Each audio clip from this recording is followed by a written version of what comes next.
San Gottardo, le arriva a Bagnolo in barca e senza bagnarsi i piedi. Sì, perché vi voglio parlare di San Gottardo? Perché durante questo fine settimana a Bagnolo di Po, che è il nostro comune di riferimento, ci sarà l'annuale sagra dedicata al patrono che è appunto San Gottardo, patrono per devozione popolare.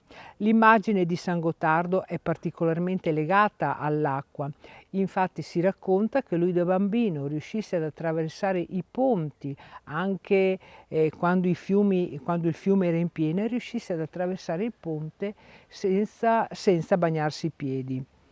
Ed è per questo che è particolarmente legato anche alla cittadina di Bagnolo di Po, in quanto la sua storia è legata al fiume Po.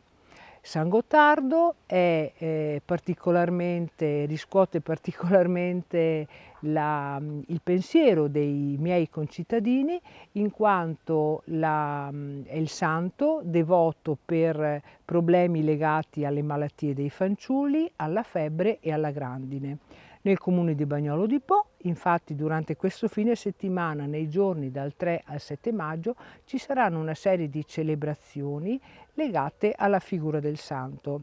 Ma vi voglio ricordare che varrebbe la pena fare un salto anche nel comune di Bagnolo di Po, perché in occasione di questa fiera che è intitolata anche al fagiolo, infatti è chiamata anche Sagra di San Gottardo e Sagra del Fagiolo, perché dal 2016, anno in cui l'ONU ha dichiarato l'anno dedicato ai legumi, il comune di Bagnolo di Po ha voluto rendere protagonista di questa sagra il legume più popolare, che è appunto i fagioli. Infatti si potranno assaggiare in questo fine settimana piatti confezionati con i legumi in modalità e con ricette diverse.